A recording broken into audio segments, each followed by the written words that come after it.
Hi, this is Dr. Gregory Sadler. I'm a professor of philosophy and the president and founder of an educational consulting company called Reason.io, where we put philosophy into practice. I've studied and taught philosophy for over 20 years, and I find that many people run into difficulties reading classic philosophical texts. Sometimes it's the way things are said or how the text is structured. But the concepts themselves are not always that complicated, and that's where I come in. To help students and lifelong learners, I've been producing longer lecture videos and posting them to YouTube. Many viewers say they find them useful. What you're currently watching is part of a new series of shorter videos, each of them focused on one core concept from an important philosophical text. I hope you find it useful as well. In Jean-Paul Sartre's famous play No Exit, he articulates a doctrine through the mouth of one of the characters towards the very end of the play that hell is other people, and this is a catchphrase that has had a currency far exceeding the realm of Sartre's own popularity and reading. I think there's a lot of people out there who've heard this phrase and perhaps have used this phrase without realizing where it comes from. And you might say, well, that's just, a one-liner. Can that really be representative of an entire philosophy? Really, it is a core doctrine for Jean-Paul Sartre. And what we want to do is think about why he says this and what does it really mean? Is it saying something like, well, other people tend to be annoying, so it's nice to be by yourself once in a while? That's a more superficial read. We're often tempted to say hell is other people when other people are acting in a stupid or obstructive or irritating way towards us or, just getting in our way. But Sartre has something in mind that goes deeper than that has to do with the human condition. And I think it's helpful from the very beginning to think about this in terms of the human condition. Very often when we talk about the human condition, we think about, or human nature, we think about the individual person. What is it to be a person? And for Sartre, you could say that on the one hand, there is this thoroughgoing individualism, but there's a thoroughgoing individualism precisely because the flip side of the coin is no human being exists on his own. Part of the very nature of human consciousness is to be conscious of others and to be conscious of oneself through the effects that others have on us as other human beings. For Sartre, this leads to a sort of tragic condition. Tragic in the sense that it's impossible for our desires to be realized. It's impossible for us to be happy. It's even impossible for us just to be content. If we actually do feel content, it's because we're concealing from ourselves the fact that we're actually on a deep ontological level not content, not happy, and hiding from ourselves the reasons why that's the case. So that said, let's actually think about this in terms of the play itself, this particular work of literature, and then we'll look at it in terms of Sartre's other works very quickly, because this is a core concept video, and tie it in with some other themes that I think help to flesh it out. So in this play, No Exit, Sartre has these three characters, four if you count the valet, who's actually a servant or a devil or something like that, and they're in hell. Hell, as they very quickly realize, is not a place of physical torture the way that it's been portrayed in so many cases. There's no burning coals, there's no flames, there's no torture devices. Instead, they're placed in a room that's decorated in rather poor taste according to their own sensibilities. So already you can see kind of the hellishness there. And nothing can actually be really changed or moved in the room, and you can't get out of it. And slowly they start filling the room with the three main characters who are going to be there. First, there's Garcin, who is a newspaper man who fled Rio, where he had been. He was supposed to be conscripted and fight in a war. And he was a pacifist, so he tries to flee to Mexico, gets caught, and then gets shot by a firing squad. So he's dead. And then there's Inez. Inez is a kind of, in her own words, kind of a nasty woman. who doesn't really have a lot of nice things to say. She's also and you got to put this sort of in the context of its times, because this would be quite scandalous. Then she's a lesbian, and then there's the third character. And how would you describe her? Sort of a social climber type. Came from rags to riches by marrying somebody 2 or 3 times her own age. Falls in love with people who sort of worship or talk nice or pursue or court her, who are more her speed, and is rather superficial in many respects. I suppose I should add, Inez is coming from a lower strata of society, in that she's a post office clerk. She's part of a bureaucracy. Whereas this other woman, Estelle, has managed to sort of make her way to the top of high society. So you've got these 3 characters. They're stuck with each other, and I'm not going to try to talk about all the ins and outs of their discussions. I want to focus on what's most essential. Why Sartre would have them say hell is other people. Inez realizes about halfway through the play, I would say, that they are not going to run into any torturers, no devils or anything like that, that they're actually placed there to torment each other. And as soon as Garcin hears that, he says, well, we can keep ourselves from doing that. Actually, he suggests from the very beginning, if we're going to be stuck here for a long time together, let's try to be as polite to each other as we possibly can. Why can't these people be happy together? Why can't they come to some sort of modus operandi? Well, as it turns out, each of them desires, each of them wants from the others things that they can't have. Inez, for example, is attracted to Estelle. Estelle is repulsed by Inez, except when Inez does things like act like a ersatz mirror for her. Garcin says that he merely wants to be left alone. He can't get that, of course, because these 2 women are there. Estelle desires him, and sort of puts the moves on him. But basically, because she wants the being attracted on his part to her, and that feeling of vitality that can come with lovemaking, and not just in the sex of not just in the sense of the sexual act, but all the other things that surround and lead up to it. Garcin actually wants something from both of these women. He wants a kind of validation from them. And as it turns out, that's really what each of them want from the other, some kind of validation. Inez perhaps less overtly than the other 2.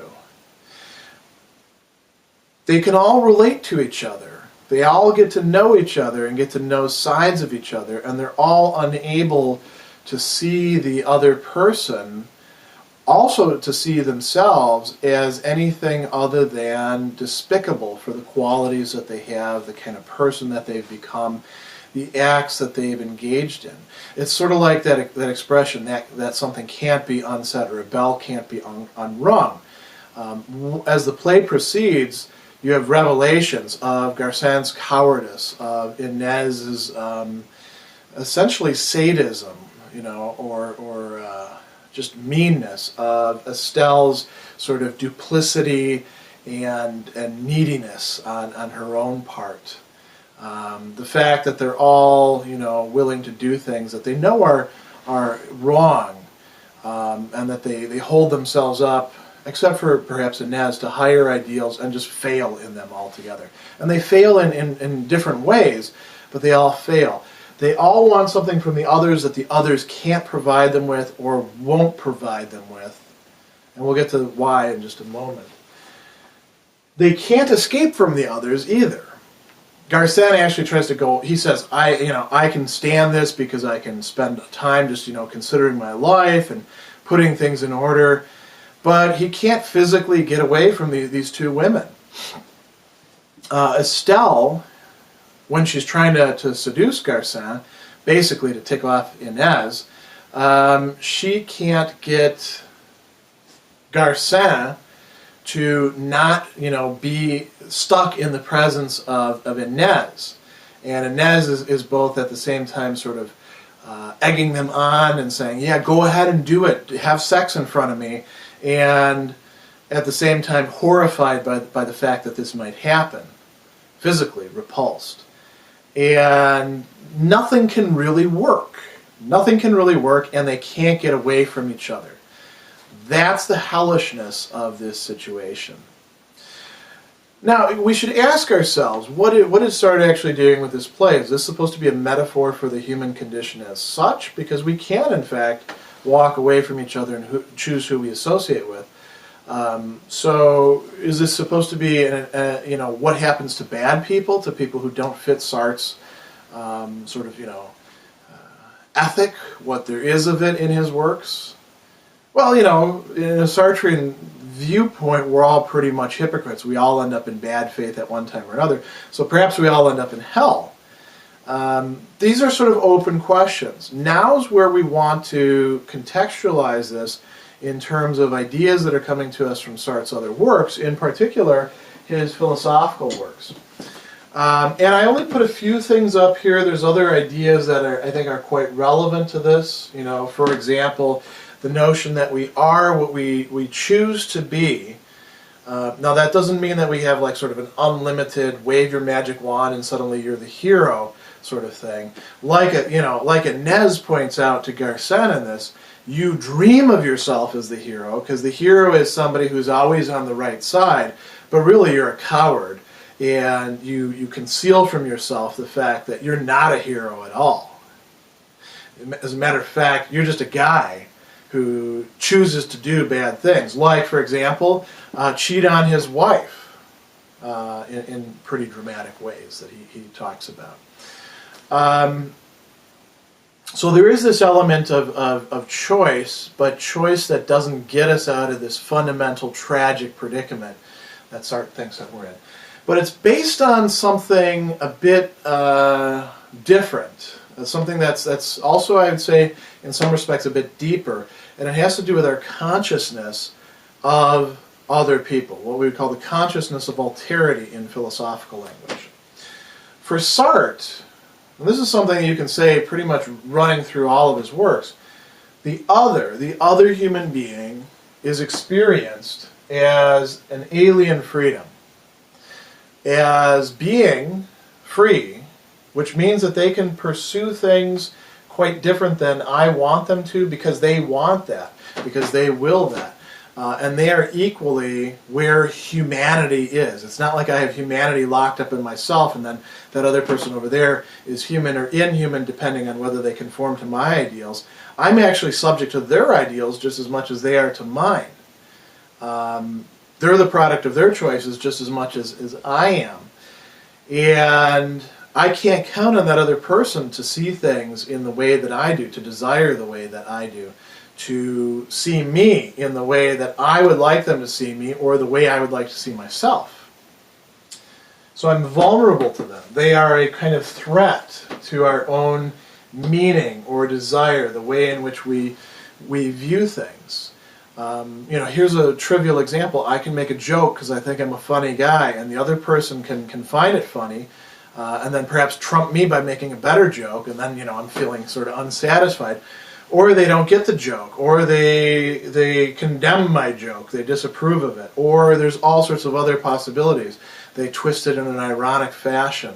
And so there's always this contest of not just wills, but on a deeper level, a contest of desires and meaning between myself and the other person. The other person is sort of like a sinkhole in being over there, sucking everything to themselves, he says at one point in Being and Nothingness. So if you have this point of view, it's not too hard to arrive at what's going on in No Exit, namely that hell is other people. That is, that other people constitute a fundamental barrier by being like us to our own satisfaction, our own happiness, our own being able to feel secure. to say that things definitely matter.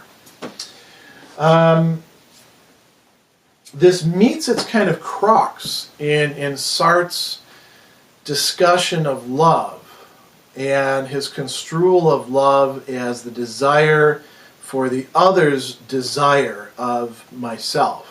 When I love another person, what I'm actually doing, according to Sartre, is wanting to make them into some sort of object which at the same time is able to be a subject and to want me, to desire me, to see me as good, to see me as valuable, so I can sort of count on them eternally, forever. I can feel safe with them and their evaluation of me. And there's a lot of what we would call in philosophy antinomies involved in that. The other, for Sartre, the other can't be an object, that I can rely upon, and yet be a subject that has freedom at the same time. So I'm screwed, basically. I want from the other what they can never truly give me. And at the same time, the other wants from me and demands from me and imposes their structures of desires and expectations on me, what I cannot actually supply them. Even if I say that I will, even if I say that I can, and I do it for a certain amount of time, in Sartre's world, we never fully persevere in these because there's always the chance that I could go off the path. And as a matter of fact, for Sartre, if I am giving in to somebody else's desires for me to be a certain way, to be a certain kind of person, I'm actually living an inauthentic life. So it's one of these sort of things where, to use, I'll make a pun here, pardon my French, where you're screwed no matter what. You can't get satisfaction by actually doing what it is that the other wants. You can't get it by revolting against the other for very long. You can't get it from the other and what you want from them, what it is that you want them to think about you or feel about you. In fact, and you can't get away from the other. You can change your particular, pieces around you, just like you can move pieces on a chessboard. So you don't have to have this pawn right here. You can move that one over there and put a different one in place, say the queen or a rook. But you're always going to have somebody, because that's the very nature of human consciousness, to be involved with other human consciousnesses and to be unhappy with them, to be stuck in this tragic, essentially contestation of wills, so that we can say that hell is in fact other people, and that we are living out something like that hell here on earth day to day, not in quite so dramatic a form as No Exit has, where it's very clear you can't get out of there, but in something very like that. Sartre is saying that this is really the human condition.